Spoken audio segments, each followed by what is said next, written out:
doing the unveiling of the placement and the unveiling of the statue in Braamfontein this morning. As the Jamah is not in charge of the city, the DA is, having undergone this act, is it not legal, and can the party or the individuals that actually were involved in the unveiling not be charged for breaking the city's bylaws? Yeah, so we haven't broken any bylaw. There isn't any bylaw that speaks to us not erecting the statue. And secondly, we haven't vandalized any city property. Thirdly, we have a right to demonstrate. So people have, constitutionally, we are protected by the Constitution, but it will be up to the city on how do they react. If they want to lay legal charges, it is up to them, but they need to be guided by the legal framework.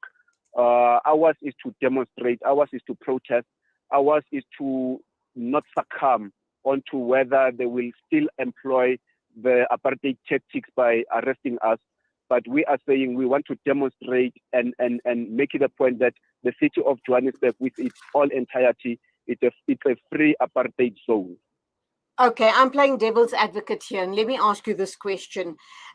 Obviously, there are certain bylaws that we need to abide by, because then anybody and everybody can go and erect statues or whatever they like all around, all over the city. Do you not need to get special permission to do that? Undoubtedly, you haven't caused any damage or anything, but did you get the necessary permission to erect and unveil the statue? Look, in terms of protest, like I am saying, whether they want to interpret it in their own way, people can stand. No, I hear you. I hear you. As far as Jamah is concerned, this is a protest action, but you are talking about a permanent feature in Braamfontein, Johannesburg, and that is the erection of the statue of the late Palestinian leader Yassar Arafat. Remember, the late president of Palestine was an advocate of apartheid, anti-apartheid government, right? So it is symbolic for us to use his face or this particular figure. It is symbolic for us to use this particular figure to say this is how we are demonstrating our grievances, and this is how we feel that our constitutional rights shouldn't be suppressed. Okay, I hear you loudly and clearly and admire you for your stance, alhamdulillah. So it's, for now, it's just a wait and see situation. It's a wait and see situation, right. Yes. We will wait for their reaction, whether they want to arrest us or not, but we are activists at the end of the day.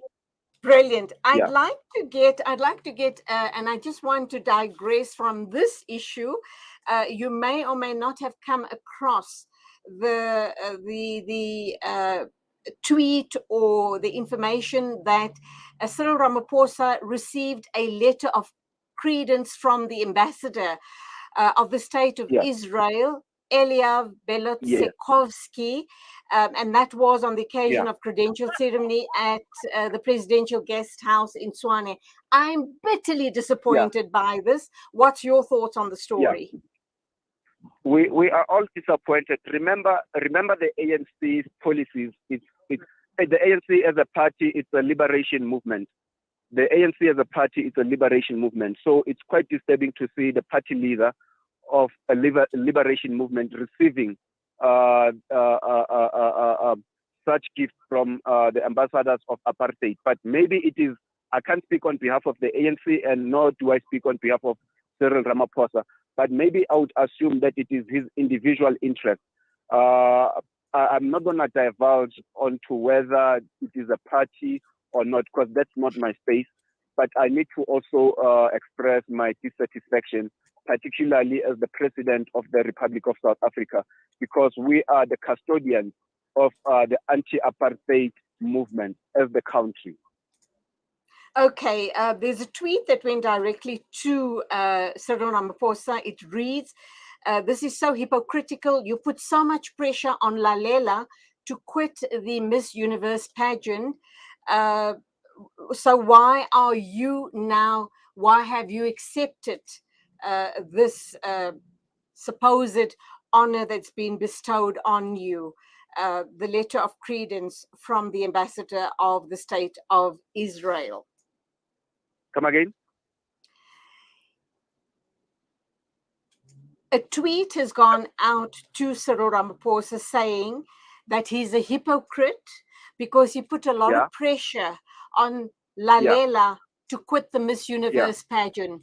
And now he's done exactly the same thing. Yes. He's showing that he's friends with Israel. And that is very 100%. hypocritical. 100%. Your thoughts? I agree with those sentiments. I share the same sentiment. Well, I'm deeply disappointed by this gesture on both the sides of the Israelis and Cyril Ramaphosa. But coming back to you in Braamfontein, can you tell us what's happening right now? Is there a big crowd there admiring the statue of Yassar Arafat? And are you hoping and praying it's going to be a permanent feature and that the DA doesn't remove the statue? So remember also the DA has constituency across board, and this will also question the loyalty of activism in terms of us being, according to affirmative action, being categorized amongst the Black people. I'm talking about inclusive of Asian Black community. So this will also at least conscientize that particular constituency of the DA to say, are they for or anti-apartheid? Okay, Abubakr, are there people gathering around to look at the statue and to read what it's all about? Are you achieving your objective? Yeah, the objective is there because there are random people who are passing and capturing the statue. But we are still waiting for the reaction from the community and as well as the city itself, because the speaker is here.